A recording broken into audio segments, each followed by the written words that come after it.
Yellow. Imagine turning down women, wealth, status, luxury, everything the human being instinctively seeks and envies, desires, all of it just to bask in something that's abundant and available to everyone. This is the story of Alexander the Great. Thereupon many statesmen and philosophers came to Alexander the Great with their congratulations, and he expected that Diogenes of Sinope would do likewise. But since that philosopher took not even the slightest notice of Alexander and continued to enjoy his leisure in the suburb Cranion, Alexander went to him in person to see him, and he found him lying in the sun. Diogenes raised himself up a little when he saw so many people coming towards him, fixing his eyes upon Alexander, when the monarch addressed him with greetings and asked if he wanted anything. "Yes," said Diogenes, "stand a little out of my sun." Alexander's followers laughed and jested. How could you reject an offering from the great? They looked at Diogenes like he was foolish. To them, his remarks had to be foolish, but to the great Alexander, he was so struck by this and admired so much the haughtiness and grandeur of a man who had nothing but scorn for him that he said, "But truly, if I were not Alexander, I wish I were Diogenes." Whoa, just consider that for a moment. Almost symbolically to the anecdote, Alexander and Diogenes died on the same day, 323 BC. That's intriguing, isn't it? How the followers of the great Alexander had all laughed at Diogenes like he were some sort of fool, but to the man who achieved near everything, he could see the supreme wisdom of such a simple man. Simple, regardless of the facet of life.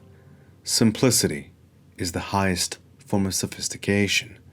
When you listen to the old martial arts coach, battered through experience, maybe his rotator cuff is damaged or his hip needs a replacement, his back hits him with pangs that weren't there in his youth. Sure, he has devised a few tricks cultivated through experience, or perhaps they were shared by his teacher. Ultimately, though, a long history of trial and error has led him to the conclusion that the fundamentals, the basics, simplicity is core to the most successful styles, especially at the highest levels.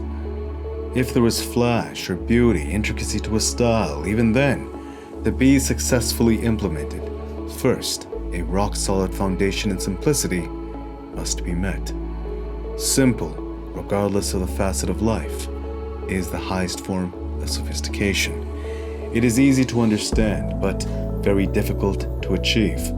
This is a pursuit of mastery entrenching into a lifetime, and this premise is just as true when applied even to our own happiness or own content.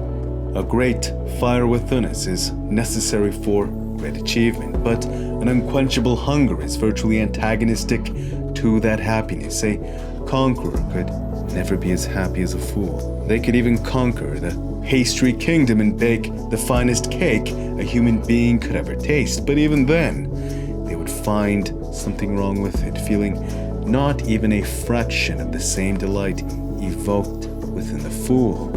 In that sense, Alexander the Great, the man who had almost everything, he saw in Diogenes the one thing he himself could never possess: pure enjoyment, lasting content, happiness. Not much is needed to make a very happy life, but this truth often eludes us as our natural instincts are to search the outer world for this peace.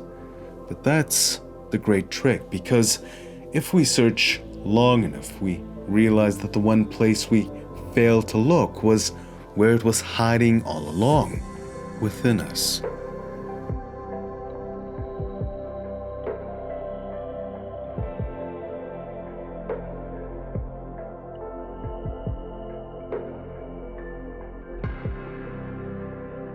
But to clasp content, to be satisfied, is that what you truly desire? Or will you allow the suffering of an unquenchable thirst to envelop you. Your consolation, a fleeting rush triggered by your reward center each time you momentarily reach the fleeting to touch requirements of an insecurity, or more powerfully, sustainably, nobly through meaning, suffering for a purpose higher than oneself, serving oneself by serving someone or something else. There is no right answer, for Alexander and Diogenes are two sides of the same coin. If I were not Alexander, I wish I were Diogenes. Now you understand why. To play the wicked game, or to just not. Instead, to appreciate this beautiful reality, to bask in it, or to perpetually immerse yourself within its challenges and suffer for the process and result. The choice is yours, but if you do decide to play, all I hope for you is that you transcend your insecurities and are graced with meaning instead. This may sound simple, easier said than done.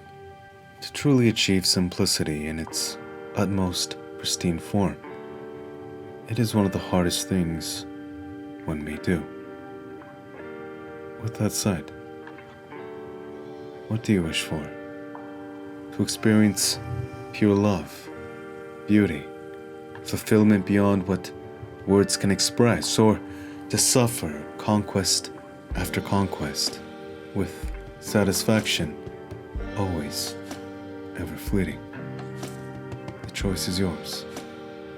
All I wish for you is that you choose wisely as to what you feel is best for you. Until next time, peace.